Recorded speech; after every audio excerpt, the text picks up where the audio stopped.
Good evening, friends. May we remain standing just a moment for prayer.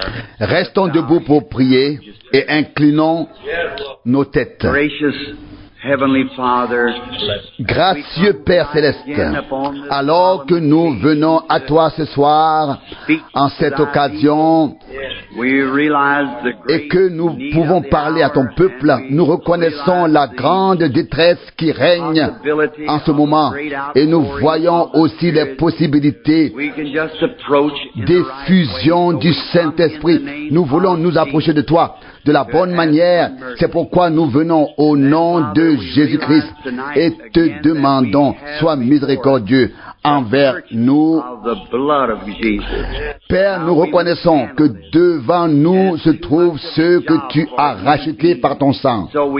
Ô Seigneur, cette tâche serait trop difficile pour nous. C'est pourquoi nous te prions que le Saint-Esprit vienne, prenne la parole et la distribue et nous donne les choses dont nous avons besoin.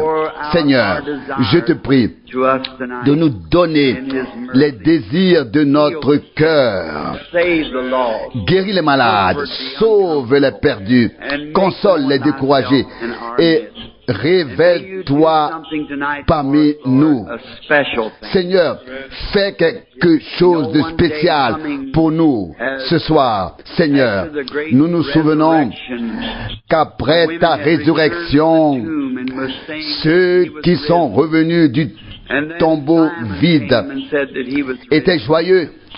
Et aussi, Simon a témoigné que tu es ressuscité, D'autres étaient en route vers Emmaüs. Tu leur as parlé en chemin et à la fin de la journée, ils t'ont invité à entrer. Nous sommes à nouveau à la fin d'une journée. Nous te prions, viens. Tu nous as aidés pendant la journée. Aide-nous maintenant. Et comme tu as aidé Cléopas et son ami à l'époque, fais quelque chose. Ils t'ont reconnu parce que tu as fait quelque chose que tu avais fait avant la crucifixion. Tu es ressuscité. Tu te révèles aux tiens. Ils ont pu aller dire, en vérité, il est ressuscité. Révèle-toi aujourd'hui au milieu de cette réunion et fais ce que tu as fait avant ta crucifixion et prouve que tu es vivant après presque 2000 ans et que tu es le même Dieu. Nous nous remettons à toi avec toutes nos prières et les déposons sur ton autel d'or et nous t'invoquons au nom de Jésus-Christ et te prions, exauce nos intercessions, nos requêtes. Amen, amen. Vous pouvez vous asseoir. Aujourd'hui a été une journée inhabituelle. Dès le petit déjeuner, nous étions nombreux frères et sœurs réunis. J'ai souvent participé à de tels petits déjeuners communs, mais aujourd'hui était une exception. On nous a servi avec tant de bienveillance. Il y avait suffisamment à manger et à boire. Nous avons eu une véritable fête dès ce matin. Et les sœurs se sont efforcées de nous resservir du café et tout ce dont nous avions besoin. Il ne manquait certainement rien. Personne n'avait besoin de partir en ayant faim. Et j'ai eu l'occasion, comme jamais auparavant, de parler dans une synagogue juive. C'était quelque chose de merveilleux. Nous avons eu une merveilleuse communion là-bas avec frère Michelson. Je crois qu'il a un doctorat. J'ai toujours voulu le rencontrer. Je l'ai entendu à la radio. Un vrai homme qui se soucie de son peuple. Je voulais le rencontrer depuis longtemps. Mais à l'époque, il était en Palestine avec son peuple. Il a à cœur la détresse des siens. On m'a dit qu'il avait 76 ans, 76 ans. Quelqu'un m'a demandé, frère Branham, quel âge as-tu? J'ai répondu, juste 25 ans passés. Et il a demandé de combien. J'ai répondu, passé de 27 ans.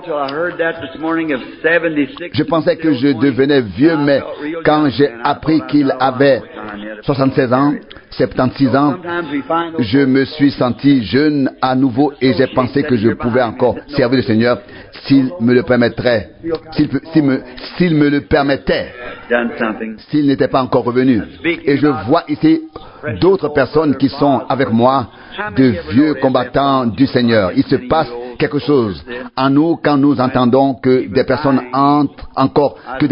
encore plus âgées servent le Seigneur. Et maintenant, je pense à F.F. Bosworth, un vieux combattant. Alors qu'il était mourant, je me suis dépêché d'aller le saluer. Il avait 84 ans, il était revenu d'Afrique avec moi. Ses bras étaient devenus maigres, son corps faible. Il a levé les mains et je l'ai pris dans mes bras en disant, mon père, voici que les chars et les chevaux de feu descendent du ciel. Et il a répondu, frère Branham, c'est le moment le plus glorieux de ma vie. J'ai dit, ne sais-tu pas que tu vas mourir? Il a dit, je ne peux pas mourir, je suis déjà mort il y a 60 ans. Il a dit, je me prépare simplement à changer de lieu de résidence. Il avait toujours le sens de l'humour. Nous avons parlé l'un avec l'autre et il m'a dit, frère Branham, de tout mon ministère, c'est le moment le plus merveilleux. Tout ce pourquoi j'ai vécu ces 60 années, c'était Christ. Et il a dit, à tout moment, il va venir me chercher pour me ramener à la maison. C'était merveilleux. Avant qu'il ne meure, c'était comme s'il avait perdu connaissance. Puis il est revenu à lui, s'est levé et a serré les mains comme s'il saluait ceux qui l'avaient précédé dans la gloire. Oh, la vie de ces grands hommes nous fait réfléchir et nous dire, Seigneur, donne-moi une telle vie. C'était un homme consacré, un homme sanctifié. Voyez-vous, nous devrons nous lever avec cette génération et être jugés. Vous savez, j'ai servi le Seigneur pendant 33 ans et j'ai dit à ma femme, et si un matin, peut-être le matin de mon anniversaire, et vous savez, j'ai souvent vu l'ange du Seigneur, la lumière, et le Seigneur Jésus se tenait là. Si le Seigneur Jésus se tenait là et me demandait, quelle est ta requête? Et je dirais, Seigneur, je veux vivre longtemps pour te servir. Et il dirait, bien, qu'il en soit ainsi, deviens jeune et vis pour moi et sers-moi. Mais ce ne serait pas juste, car si j'avais par exemple 20 ans et que mon fils en avait déjà 27 et ma femme 43, ce ne serait pas juste. Non, voyez-vous, les choses suivent toutes leur cours comme Dieu les a ordonnées. Je me suis dit, que demanderais-je si je voyais le Seigneur? Je me suis dit, je ne pourrais pas demander cela. Alors, autre chose. Les personnes à qui j'ai prêché dans ma génération, je dois me présenter devant le Seigneur avec cette génération et confirmer la parole que j'ai prêchée. Vous voyez, c'est pourquoi il ne peut en être autrement. Je me suis dit que pour autant que je sache, je suis en bonne santé, j'ai encore une bonne vue, je suis fort. Et je suis tellement reconnaissant pour le ministère qu'il m'a confié. J'ai fait de mon mieux et j'ai dit, Seigneur Jésus, je te suis tellement reconnaissant pour ce que tu as fait pour moi par la grâce de Dieu. Et si je peux me permettre de faire une remarque ici, comprenez-moi bien. Il y avait une femme noire à une conférence et elle a soudainement demandé à pouvoir donner un témoignage, comme elle l'a dit pour la gloire de Dieu. Elle s'est levée et a dit, je ne suis pas ce que je devrais être et je ne suis pas ce que je voudrais être, mais je ne suis plus non plus ce que j'étais autrefois. C'était très bien. Je suis tellement reconnaissant de ne plus être ce que j'étais autrefois. Et je crois que nous le sommes tous, car nous sommes passés de la mort à la vie. Si certaines personnes ici présentes aujourd'hui n'ont pas encore cette certitude, je fais confiance à Dieu pour que vous la receviez et que votre âme soit ancrée dans ce refuge de paix avant que vous ne franchissiez la porte. Vous voyez, il se fait toujours tard, mais je vais essayer de vous laisser partir à temps. Je ne veux pas commencer à prêcher, car cela peut durer 6 heures. J'ai récemment prêché pendant 6 heures. C'est pourquoi je sais que vous ne voulez pas que je commence à prêcher. Je vais simplement lire un passage des Écritures, puis j'en parlerai très brièvement. Je ne sais pas si nous allons prier pour les malades. Peut-être aurons-nous une série de prières. Je ne sais pas ce que le Seigneur veut. Je veux simplement rester en sa présence, entrer et attendre qu'il me dise ce que je dois faire. Je pense que nous aimons tous cela. Et les prédicateurs devraient aussi le faire. Les prédicateurs ne devraient pas être avec les gens et dans des conversations avant le service divin, mais dans le silence, en présence de Dieu. C'est ce que j'ai fait. Avant un service divin, je ne parle plus à partir de 3 heures de l'après-midi, mais je reste seul. Je reste seul. Eh bien, comme lecture des Écritures, lisons la lettre aux Hébreux, chapitre 6. Verset 13, j'aime lire cette parole car je sais qu'elle ne peut pas échouer.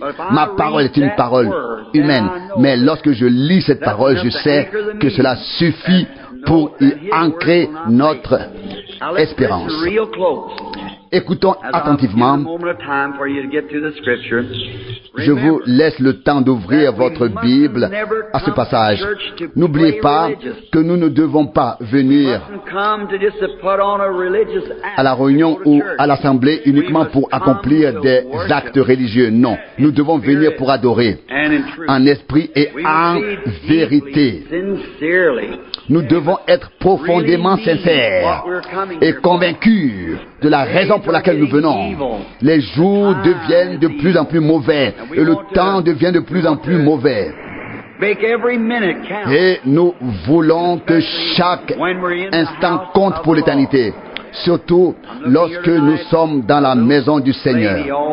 Je vois ici ce soir une jeune femme en fauteuil roulant, puis un jeune homme là-bas et d'autres qui sont assis ici. Et là, il y a une femme, encore une fois en fauteuil roulant. Puis là-bas, une autre femme en fauteuil roulant, une dame âgée. Certaines souffrent de problèmes cardiaques. Peut-être ont-ils entendu des centaines de messages prêchés, mais ce soir ils sont ici pour recevoir de l'aide.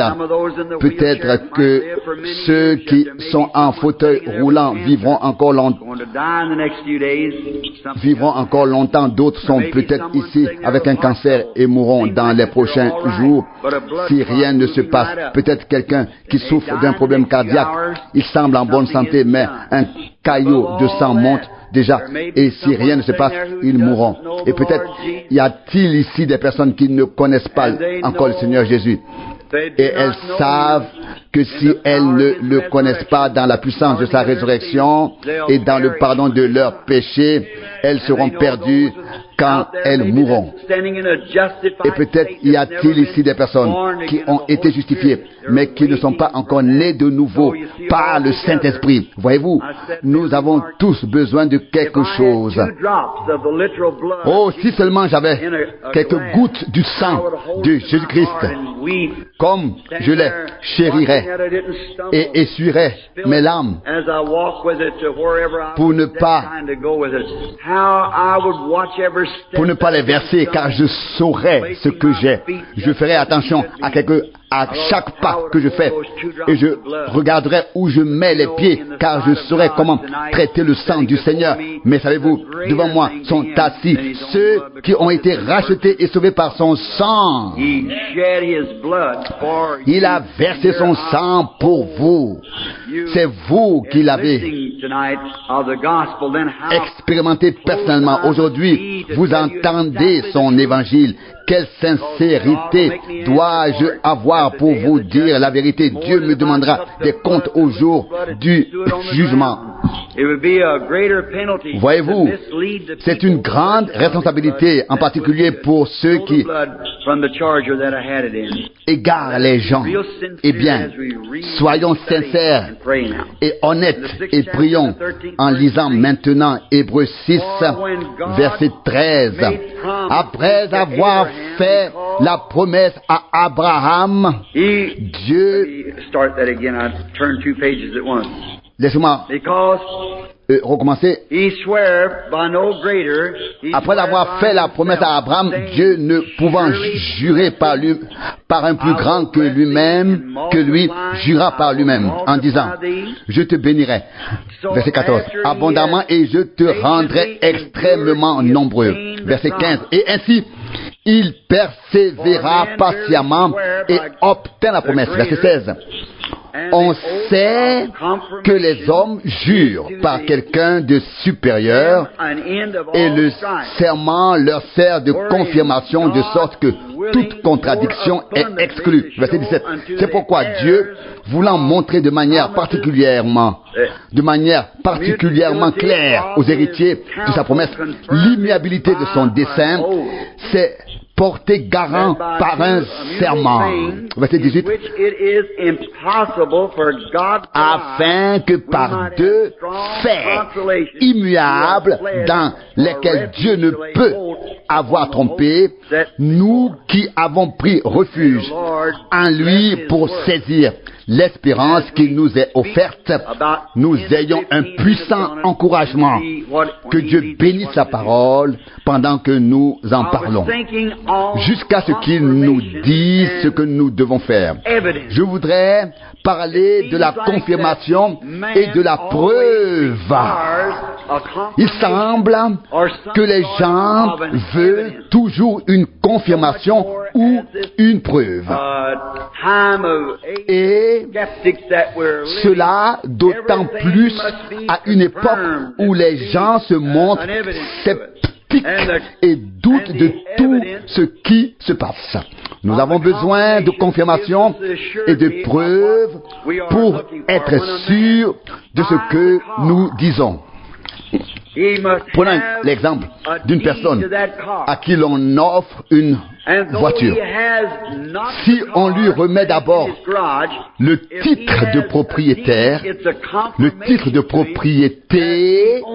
la carte grise, même si elle n'a pas encore vu la voiture, mais qu'elle a déjà ce titre de propriété entre les mains, elle sait que la voiture lui appartient. Il en va de même pour le don d'un terrain. Si l'on a reçu le titre de propriété, l'acte de propriété, que l'on ait vu le terrain ou non, il nous appartient. Tout comme la voiture nous appartient, si on nous l'a offerte, que nous l'ayons vue ou non, parce que nous avons le titre de propriété, elle est notre propriété, et ce qui y est inscrit comme propriété. C'est pour nous la preuve que nous possédons déjà ce qui est écrit dans ce titre de propriété. Ici, dans l'Épître aux Hébreux, et en particulier dans Hébreux 11, il nous est dit que la foi est une substance, une espérance des choses que nous n'avons pas encore vues et une conviction, une substance. Ce n'est pas seulement une espérance. La plupart des gens viennent avec une espérance. La foi est une substance. Ce n'est pas seulement quelque chose que vous espérez. Lorsque la foi vous a saisi, vous avez une substance. Ce n'est pas seulement quelque chose de mystique, mais vous avez déjà saisi quelque chose. Vous le savez. Personne ne peut vous en détourner. Vous en êtes sûr. Vous l'avez entre les mains. c'est votre propriété. Par exemple, si j'avais faim et que j'étais en train de mourir et qu'un morceau de pain pouvait me sauver la vie et qu'un morceau de pain coûte 25 centimes et que quelqu'un me donnait 25 centimes, alors je saurais que j'ai dans ma main le prix d'achat et le pouvoir d'achat pour cette miche de pain. Je pourrais déjà être heureux que ma vie soit sauvée, car j'ai le pouvoir d'achat pour le pain entre mes mains. Il en va de même pour la foi. La foi est quelque chose que vous possédez déjà et vous savez que vous l'avez lorsque vous avez reçu la foi et que vous savez que Dieu est là et vous donne ce que vous lui demandez. Voyez, vous, même si la guérison n'est pas encore là, quelque chose est ancré en vous. Cela vous dit que vous serez guéri. Alors vous êtes déjà heureux dans votre fauteuil roulant, comme si vous étiez déjà dans la rue et que vous louiez Dieu. Car vous avez déjà la preuve. Vous avez déjà cette preuve. Elle vous appartient.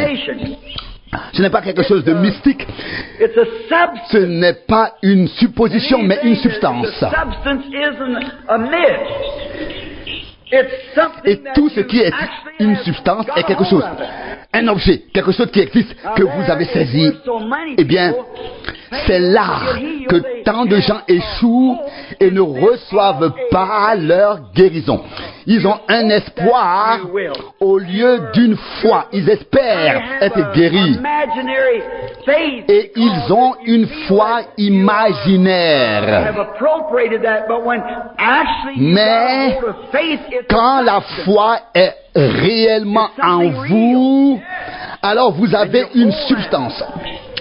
C'est quelque chose de réel. Vous vous y accrochez. Oh, j'aimerais avoir cette foi spontanée maintenant. Je suis désolé de ne pas l'avoir. Mais la seule chose qui me donne une grande foi, c'est quand je vois quelque chose dans une vision. Si Dieu me montrait et me disait, va au cimetière où repose George Washington et ressuscite-le d'entre les morts, j'inviterais le monde entier à venir observer comment cela se passe. Car j'aurais foi en ce qui m'aurait été dit. Car Dieu n'a jamais failli. Il a toujours confirmé ce qu'il avait dit. Je crois que c'est la vérité. Vous voyez, c'est quelque chose qui s'est construit. Déjà quand j'étais enfant, j'avais des visions et aucune ne s'est jamais révélée fausse. Chaque fois, c'était la vérité. C'est pourquoi j'ai la foi. J'ai foi en ce qu'il dit. Je me suis souvent demandé pourquoi ne franchis-je pas cette frontière et que les gens puissent simplement faire l'expérience avec Dieu. Voyez-vous, mais le Seigneur Jésus, en tant qu'Emmanuel, a dit dans Jean 5, verset 19, en vérité, je vous le dis, le Fils ne peut rien faire de lui-même, mais seulement ce qu'il voit faire le Père. Voyez, il a d'abord vu et le Fils a fait de même. Voyez-vous, il faut que quelque chose se produise pour avoir cette preuve et cette confirmation. Eh bien, si Dieu dit qu'il va pleuvoir, il ne serait pas difficile de savoir qu'il va pleuvoir. Si nous pouvons maintenant appliquer cela, que ce soit en voyant une vision, en entendant la voix audible du Seigneur, ou en entendant la parole écrite de Dieu. La parole écrite de Dieu, en l'entendant, en l'écoutant. Eh bien, Si Dieu vient parmi nous et se révèle à nous en nous donnant en nous donnant le Saint-Esprit et que nous parlons en langue et avons l'interprétation et qu'il envoie des dons ou la prophétie. Et si Dieu se révèle ainsi en un lieu et que les choses sont dites et qu'il est prouvé, répétez encore et encore que c'est la vérité et que cela ne faillit jamais. Cela devrait nous édifier au point que nous nous accrochions à cette parole, que nous ne la lâchions plus jusqu'à ce que la preuve soit révélée et que Dieu puisse le faire. Je crains que beaucoup n'osent pas et que nous ne restions pas assez longtemps silencieux et que nous ne reconnaissions pas encore notre position en Christ. La plupart des gens, vous ne savez peut-être pas ce que je veux dire, mais la plupart des gens de l'extérieur considèrent une telle réunion comme de la magie. Ils ne savent pas ce qu'ils disent. Et nous devrons peut-être dire que beaucoup de choses fausses ont été mal représentées.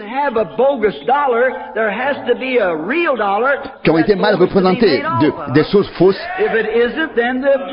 ont été mal représentées. Mais avant de pouvoir avoir un faux dollar, vous devez avoir un vrai dollar à partir duquel le faux a été copié. Vous voyez, l'authentique vient toujours en premier.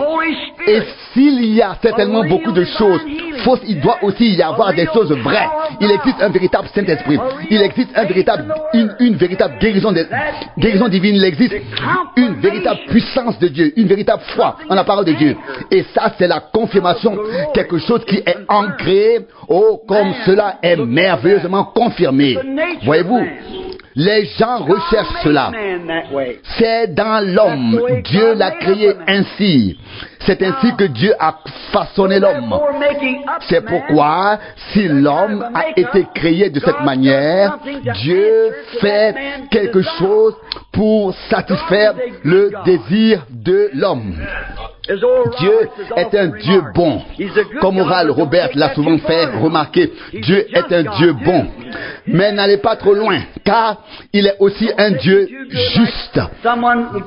Comme un jeune homme l'a dit récemment, Dieu est si bon qu'il ne se soucie pas du tout de ce que je fais. Non, ce n'est pas vrai.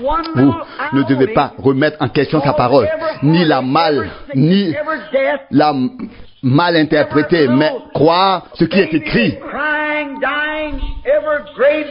Car c'est en modifiant un mot que tous les malheurs se sont abattus sur la terre depuis le commencement. Cela a causé toutes les souffrances, toutes les maladies, etc. Ne laissez pas les choses se produire, mais croyez ce que Dieu a dit et promis. Peut-être n'ai-je pas la foi qu'avait Enoch, qui a été soudainement enlevé un après-midi à la maison. Cet après-midi, là.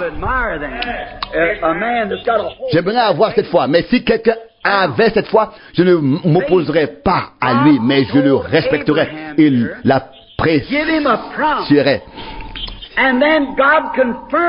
Et bien la foi, Dieu a dit ici, s'adressant à Abraham, il lui a fait la promesse, et puis Dieu a confirmé la promesse, et lui en a donné la preuve en prêtant serment. Et Dieu ne peut pas mentir. Et non seulement cela, mais Dieu a également juré.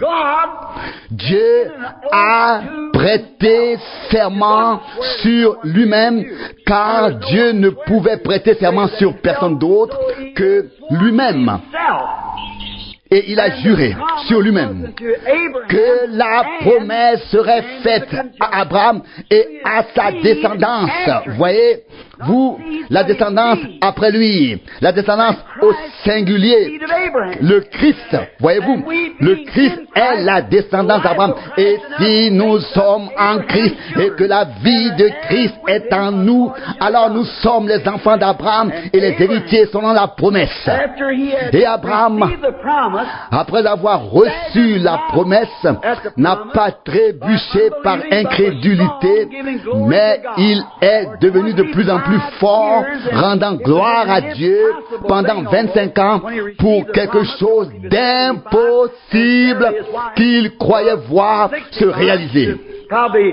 Voyez, Sarah avait 65 ans et Abraham 75 ans, 75 ans, lorsque le Seigneur leur a fait cette promesse. Et il a continué à louer Dieu car il savait qu'il tiendrait sa parole. J'espère que vous ne pensez pas que je dis cela juste pour le dire. Mais vous connaissez l'histoire d'Abraham. Peut-être qu'Abraham a demandé à Sarah après les premières semaines et peut-être après le mois suivant, est-ce que quelque chose s'est passé? Non. Mais gloire à Dieu, ce sera un miracle extraordinaire et nous aurons un fils. Pourquoi? Il croyait Dieu. Il s'accrochait à quelque chose. Il avait saisi quelque chose. Il pouvait prendre Dieu au mot, prendre Dieu à sa parole. Il avait un soutien. Tenez fermement à la promesse de Dieu. Maintenant, voyez, vous, les années ont passé, rien ne s'est produit. Plusieurs années ont passé. Gloire à Dieu, ils ont fait tous les préparatifs nécessaires. Ils savaient que l'enfant viendrait parce que Dieu l'avait promis. Et nous sommes les enfants d'Abraham. Spirituellement parlant, en Christ, nous devons nous accrocher à chaque promesse de Dieu et remercier Dieu comme si elle était déjà accomplie. Car Dieu a parlé et ne peut jamais revenir sur sa parole. Eh bien, lorsque Dieu prend une décision, et la décision que Dieu prend pour la première fois, il doit toujours s'y tenir. Car il est infini, il est parfait, il est tout puissant et omniscient. Toutes ses promesses et toutes ses décisions sont irrévocables. Dieu est le Dieu infini, il est parfait dans chacune de ses décisions. Il n'a jamais besoin de les modifier. Elles sont parfaites dès le départ. Il n'a jamais besoin de les retirer. Je peux faire une promesse. Je ne sais pas. Peut-être devrais-je la retirer. Dieu n'a pas besoin de cela. Si Dieu est appelé à guérir une personne qui est malade, sur la base de laquelle Dieu a guéri la première, il doit guérir la suivante et toutes les autres. Si quelqu'un était perdu et venait à Dieu et voulait connaître le salut, donc le même chemin est aujourd'hui sous le sang versé de l'agneau. Voyez, c'est seulement par la foi en sa parole que nous recevons le salut et la guérison. Eh bien, Dieu, après avoir confirmé, j'aimerais que nous ayons plus de temps. Après d'avoir donné la promesse à Abraham, Dieu l'a confirmé et lui a donné la circoncision. C'était un signe. Et c'était sur sa chair. Bon, je m'adresse à une assemblée, une réunion mixte. Mais vous me considérez comme votre frère. Quand Abraham devint vieux, et comme le dit la Bible, son corps était mort, il pouvait regarder le signe sur sa chair et savoir que c'était la preuve que Dieu tiendrait sa parole de promesse. Il regardait la preuve. Dieu avait fait la promesse. Il pouvait dire que j'ai 90 ans, que j'ai 90 ans, ou que Sarah puisse encore y penser.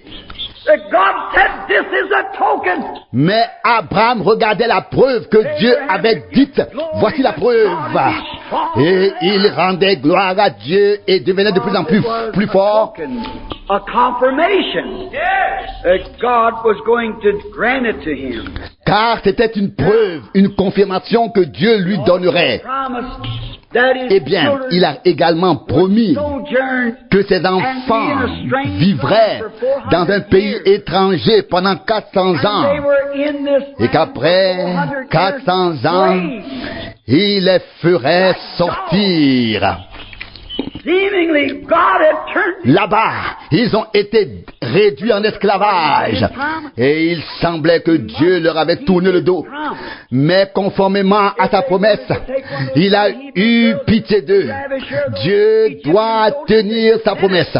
Les Égyptiens maltraitaient les Israélites, leurs filles, etc.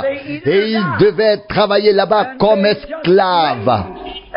On leur donnait du pain moisi, etc. Et ils étaient opprimés. Et il semblait étrange que Dieu permette tout cela. Mais parfois, Dieu permet certaines choses d'une manière particulière, mais il tient toujours sa parole. Et lorsque le temps de la promesse approcha, un prophète sortit du désert avec le « Ainsi parle le Seigneur ». Une colonne de feu descendit et le mandat fut confié et il leur apporta la parole du Seigneur et dit: j'ai entendu les cris du peuple et je me souviens de ma promesse. Voyez, il se souvenait de sa promesse. Bien qu'il leur ait dit: il y a un pays préparé, un beau pays, un bon pays où coule le lait et le miel. Personne n'avait besoin de souffrir. Ils pouvaient aller dans le beau pays. Aucun d'entre eux n'avait jamais été dans ce pays. Ils ne savaient rien de ce pays. Mais ils devaient agir avec foi sur la base de la promesse. Et ils ont agi avec foi et ont quitté l'Égypte sous la conduite de Dieu, la direction de Dieu et de son prophète, qui leur a parlé de ce pays meilleur. Ils sont sortis d'Égypte et sont arrivés à Kadesh Barnéa. C'est là que Josué, ce grand héros de guerre, parmi eux, a traversé le Jourdain avec Caleb pour explorer le pays. Et ils revinrent avec la preuve que le pays était un bon pays, que la parole de Dieu était parfaite et que ses promesses étaient vraies. Ils en avaient la preuve. Ils avaient la confirmation que le pays existait.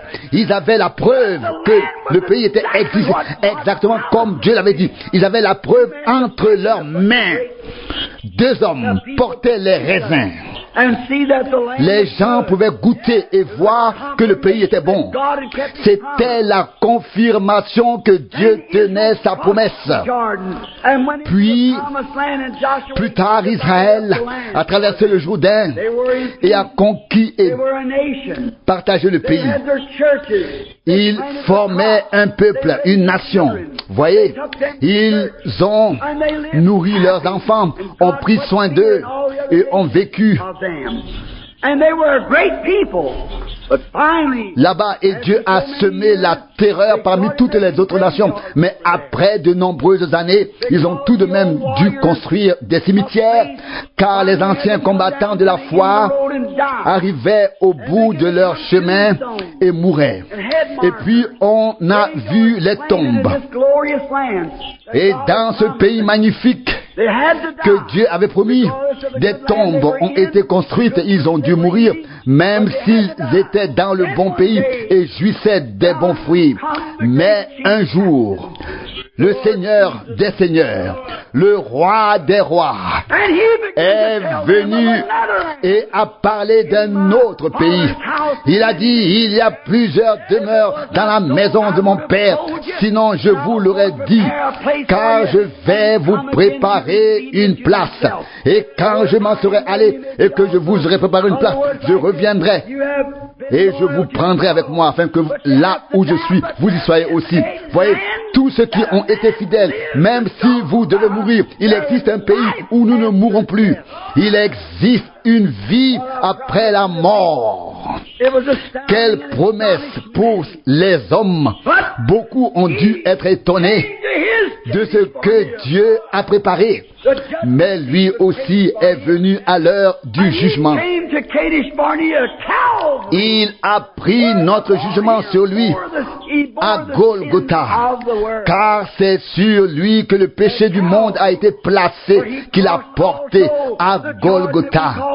Et il a traversé le Jourdain de la mort, pour entrer dans l'autre pays, et après avoir été mort 3 jours et 3 nuits, il en est sorti. Il est mort et la terre en a témoigné. Le soleil s'est obscurci, la terre a tremblé, les rochers se sont fendus. Mais le 3e jour, il est ressuscité, prouvant ainsi qu'il y a une vie après la mort et que nous ne mourrons plus après la mort. Merci Seigneur. Il y a une vie après la mort. Il a dit à ses disciples, je vous donne déjà la preuve de cela, les arbres, comme il avait donné à Abraham par la circoncision. Mais attendez à Jérusalem, jusqu'à ce que vous soyez revêtus, jusqu'à ce que vous ayez la confirmation, jusqu'à ce que vous ayez la preuve. Et ils attendirent, et le 10e jour, il vint du ciel un bruit comme celui d'un vent impétueux qui remplit toute la maison où ils étaient assis. Et ils furent tous remplis du Saint-Esprit, et des langues de feu leur apparurent, et ils parlaient en d'autres langues selon que l'Esprit leur donnait de s'exprimer. Qu'était-ce donc? C'était la preuve que notre Josué, le Seigneur Jésus, notre Sauveur, était revenu du beau pays et nous avait donné la preuve que lorsque nous mourons, nous continuons à vivre. Une confirmation donnant la preuve. Et aujourd'hui, près de 2000 ans plus tard, nous pouvons encore voir et percevoir où nous étions autrefois, là-bas, dans la saleté du péché. Et le péché, c'est l'incrédulité. C'est le péché originel, le seul péché. Un jour, je prêchais dans une communauté religieuse, une congrégation méthodiste, et soudain, une femme m'a interrompu. J'ai dit, boire n'est pas un péché en soi. L'adultère et le mensonge, le vol et tout le reste. Et ainsi, cette sœur sanctifiée a dit, je t'en prie, dis-moi enfin ce qu'est le péché. Et j'ai dit, l'incrédulité. Vous faites toutes ces autres choses parce que vous ne croyez pas. Si vous croyez, vous ne les feriez pas. Tout cela sont des excès d'incrédulité et de désobéissance. Mais la justice est un attribut de la foi. Voyez, la confirmation, la preuve, voyez où vous étiez et voyez où vous êtes arrivés. Le Seigneur vous a élevé. Vous êtes mort avec lui. Vous avez été enseveli avec lui. Vous êtes ressuscité avec lui. Et vous avez été transféré dans le spirituel. Ce soir, vous êtes ressuscité avec lui et transféré dans le céleste avec Jésus-Christ dans les lieux célestes. Et tous les démons doivent vous être soumis. Nous sommes assis dans la présence vivante du Seigneur Jésus. Vous devez saisir quelque chose. Vous voyez, c'est la même preuve, le même fondement, la même foi qui a été donnée une fois pour toutes au saints. La même foi fera la même chose aujourd'hui. Voyez, le Seigneur Jésus qui marche parmi nous. Voyez où nous étions autrefois. Nous étions morts. Maintenant nous sommes vivants. Et aussi sûrement que nous sommes morts et enterrés et ensevelis avec lui, nous ressusciterons avec lui. Nous sommes ressuscités avec lui. Amen. Maintenant je me sens bien. Pourquoi? Nous sommes morts et notre vie est cachée avec Christ en Dieu, scellée par le Saint-Esprit. Je peux regarder en arrière où j'étais, là où j'étais. Vous voyez, Branham est mort il y a 33 ans. Nous sommes une nouvelle création en Christ. Nous sommes ressuscités avec lui et nous sommes maintenant assis avec lui dans les lieux célestes, avec l'autorité de sa parole. Et tout démon doit nous être soumis et rien ne peut nous nuire. Il a dit, en mon nom, vous chasserez les démons, vous imposerez les mains aux malades et s'ils boivent quelque chose de mortel, cela ne leur fera aucun mal. C'est sa promesse, c'est une confirmation de sa promesse. Oh, que nous confessions nos faiblesses et que Dieu puisse nous donner la force et la foi dans la présence vivante de Jésus-Christ ce soir, le Fils de Dieu. Je me tenais ici avec deux de mes amis en février lorsque nous étions en Arizona avec deux de mes amis. Et nous avons vu deux étoiles. Et nous avons remarqué à quel point elles étaient proches l'une de l'autre. Et nous ne savons pas à quelle distance elles se trouvent et à quelle distance elles sont réellement l'une de l'autre. Et j'ai dit, imaginez le Dieu qui a créé l'univers, qui a créé tout le système astral, qui a créé le ciel et la terre par sa parole créatrice qu'il a prononcée. Vous voyez, une parole est une pensée exprimée. Dieu a pensé, puis il a exprimé et il a dit, et cela s'est produit. Et le monde a été formé par la parole de Dieu. Et ce que nous voyons ou ne voyons pas, c'est produit par la parole de Dieu. Il a parlé et cela doit arriver. Voyez, ce que sa parole dit doit arriver. Si seulement nous pouvions le prendre à sa parole, le prendre au mot et voir ce qu'il a promis pour les derniers jours. Il fait la même chose que dans les jours de Sodome et ainsi de suite, que nous saisissions la parole promesse, la parole promise. Voyez, que nous ancrons notre foi dans le refuge de paix. Inclinons nos têtes, Seigneur Jésus. Il s'agit d'une confirmation. Nous te remercions pour ta présence divine ce soir. Oh, si seulement les gens pouvaient comprendre l'autorité qu'ils ont en toi. Oh, comme ce serait grand, Seigneur, s'ils pouvaient seulement croire et avoir confiance. Qu'ils s'accrochent à la foi ce soir. On leur a prêché. Ils l'ont lu dans la Bible.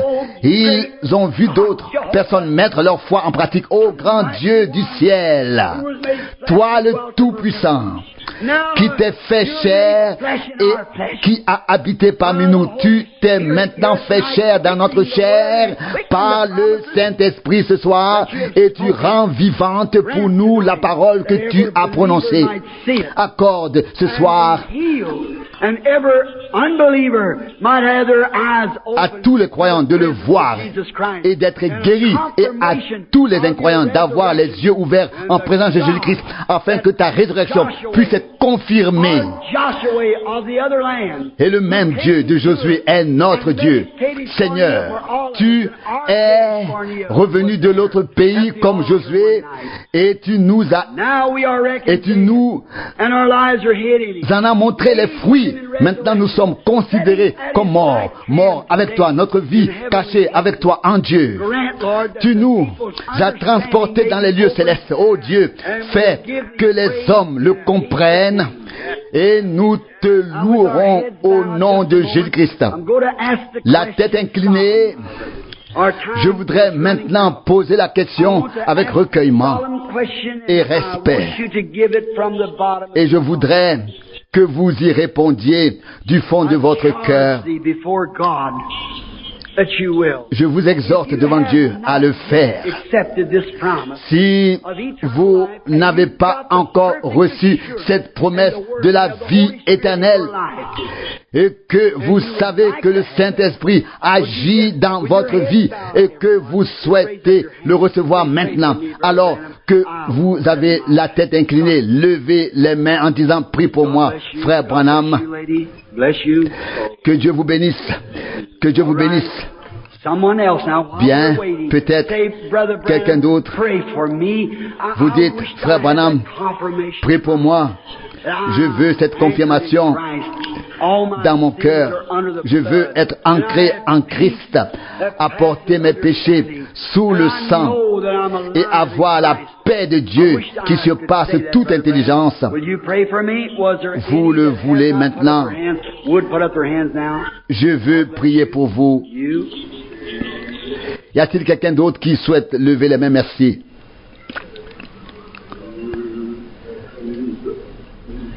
Praise the Lord, that's good. Louez le Seigneur, c'est bien.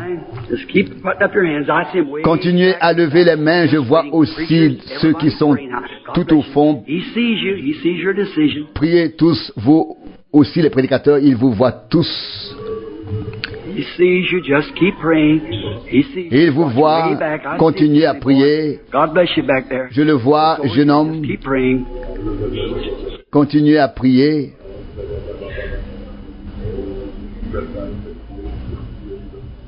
Right. Bien. Heavenly Father, Notre Père céleste, tu as vu leurs mains se lever et d'après ce que nous savons, le poids de nos mains nous empêcherait de les lever. Mais c'est quelque chose, l'Esprit, qui a pris la décision en eux et ils ont levé leurs mains. Quelque chose leur a parlé, le Dieu du ciel, et ils ont voulu être en accord avec toi. Ils ont levé leurs mains. Père, je te prie, sois avec eux au nom de Jésus-Christ. Amen. Combien y en a-t-il dans le bâtiment? J'ai essayé de lancer un appel à l'autel, mais l'Esprit de Dieu, le Saint-Esprit, m'en a empêché. Cela peut sembler étrange, mais c'est ce qui s'est passé. Il a dit, tu n'as pas encore donné la confirmation de ma présence. Combien d'entre vous sont venus pour prier pour eux, pour qu'on prie pour eux, et croient que Jésus-Christ, le Fils de Dieu, est présent ici? Levez les mains partout. Je vous remercie. Un instant.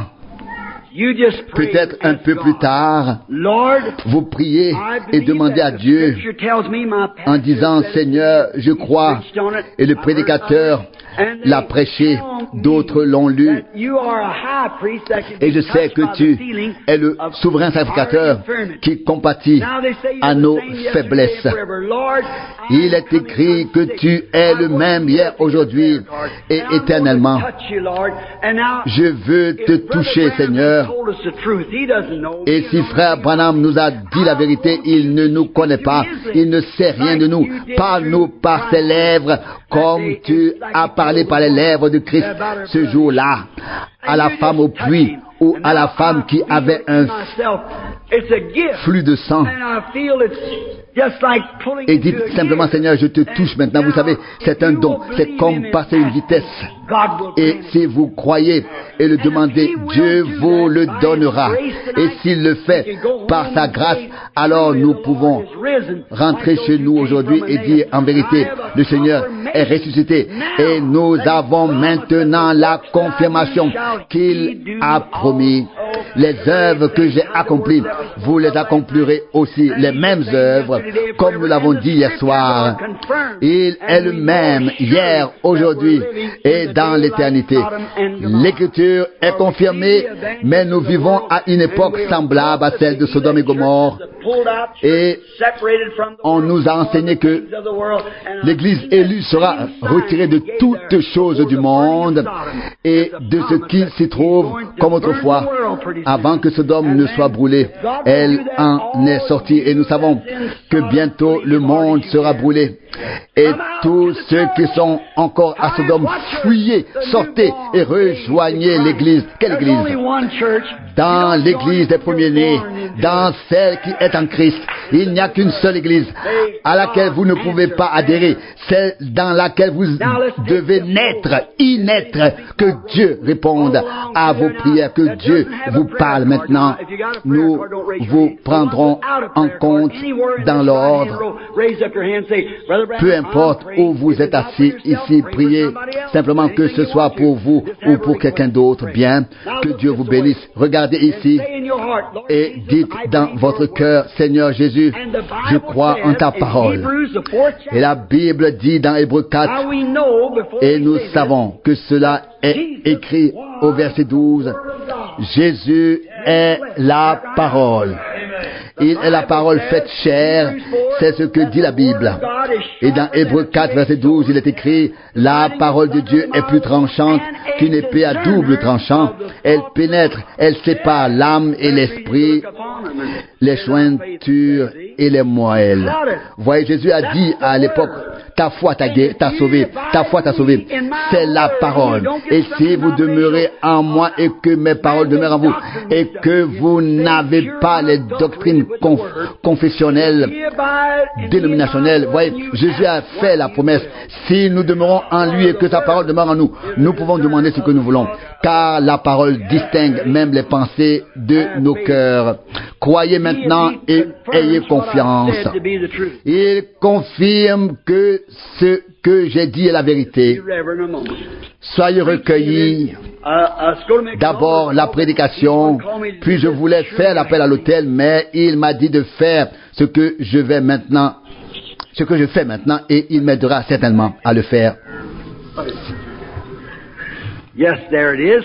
Oui, c'est là, la femme, assise là-bas, porte une robe rougeâtre, orange rouge. Elle prie pour sa mère. Et elle n'est pas là. Elle a les cheveux foncés. Levez-vous, madame. Avez-vous une carte de prière? Non. Quelque chose d'étrange vous est arrivé tout à l'heure et quelque chose d'humble et d'aimable vous entoure. Je regarde maintenant la colonne de feu qui est suspendue au-dessus de cette femme là-bas. Elle prie pour sa mère. Sa mère n'est pas ici. Croyez-vous que Dieu peut me dire ce qu'a sa mère? Croiriez-vous alors de tout votre cœur? Elle a un problème cardiaque, c'est vrai? Si c'est vrai, lève la main, merci. Quand tu partiras, tu la retrouveras en bonne santé, guéri.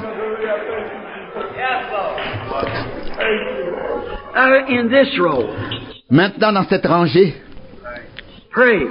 priez et dites, Dieu et Seigneur, le prédicateur qui se tient là ne me connaît pas, mais toi tu me connais. Je touche ton vêtement, Seigneur. Laisse-moi te toucher. Écoute-moi.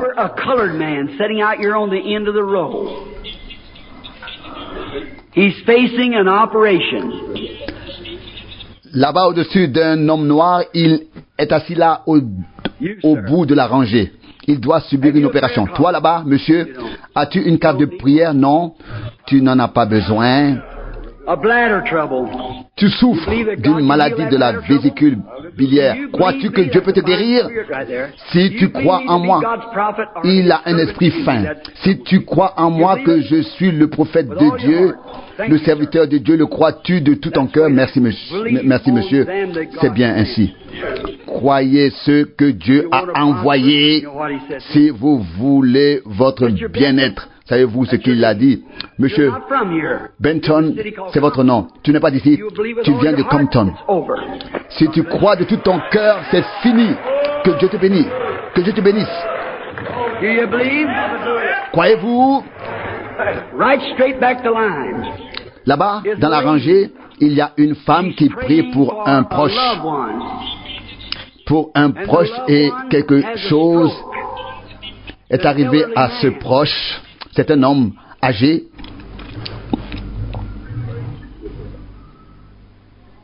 The lady, Mrs. Dawson. La femme s'appelle Madame Dawson. Quoi? Avez-vous une carte de prière, madame? Non. Je ne vous connais pas, vous m'êtes étrangère, mais vous priez pour un proche. Et ce proche a eu une attaque cérébrale. C'est votre grand-père. Et il n'habite pas ici. Il habite à Bakersfield. Et c'est un prédicateur de l'Évangile. C'est ainsi par le Seigneur. Croyez-vous? Ayez la foi maintenant. La femme qui est assise ici et qui prie a une maladie cardiaque. Elle regarde par ici. Croyez-vous que Dieu vous guérira? La femme aux cheveux gris qui secoue la tête. Oui, vous. Croyez-vous que Dieu vous guérira? Avez-vous une carte de prière? Non, vous n'en avez pas besoin. Votre problème cardiaque vous a quitté. Continuez simplement. Vous voyez, maintenant, vous vous sentez bien, mais vous ne devez jamais perdre la foi. La même foi qui vous anime, maintenant vous devez garder cette foi pour obtenir la guérison et la maintenir. Amen. Maintenant, au-dessus de la femme, derrière la femme, en fauteuil roulant, il y a une femme là-bas. La femme est là, elle prie pour sa mère qui est assise à côté d'elle. Vous priez pour elle. Crois-tu que Dieu va me dire ce qu'elle a? As-tu une carte de prière? Non. Bien. Si tu crois, elle sera guérie. Ne doute pas. Oh, il est la rose de Sharon, le lys de la vallée, une confirmation qu'il vit éternellement. Le croyez-vous? Voulez-vous venir maintenant? Je vous invite tous les pécheurs, voulez-vous venir et vous mettre ici? Quand il me fait connaître les besoins des gens et il me dit qu'il y a ici des gens qui devraient maintenant lui consacrer leur vie. Vous qui avez levé la main tout à l'heure, vous qui n'êtes pas encore nés de nouveau, venez devant. Venez en sa présence. Vous croyez que c'est le Saint-Esprit? Peut-être devrions-nous chanter un cantique. Et pendant que nous chantons, je vous demande de venir devant. Quelque chose m'a dit, fais maintenant l'appel à l'autel. Tu as prêché sur la confirmation. La voici, j'ai confirmé que je suis présent. Amen. Si vous ne pouvez pas voir cela, mes amis, alors vous êtes aveugles, alors quelque chose ne va pas avec vous, alors vous êtes sans espérance. Quand Dieu fait cela et que vous voyez, je suis certain de tout mon cœur, avec ma Bible ouverte, Jésus-Christ, le Fils de Dieu, le grand je suis, pas j'étais, mais le je suis, il est présent ici. Et il fait ici, dans la chair de son peuple, les mêmes choses qu'il a faites lorsqu'il marchait sur terre. Alléluia. Je le crois de tout mon cœur. Croyez-vous la même chose? Levons-nous tous. Venez ici, je vous prie, je voudrais vous serrer la main si vous voulez trouver le Christ.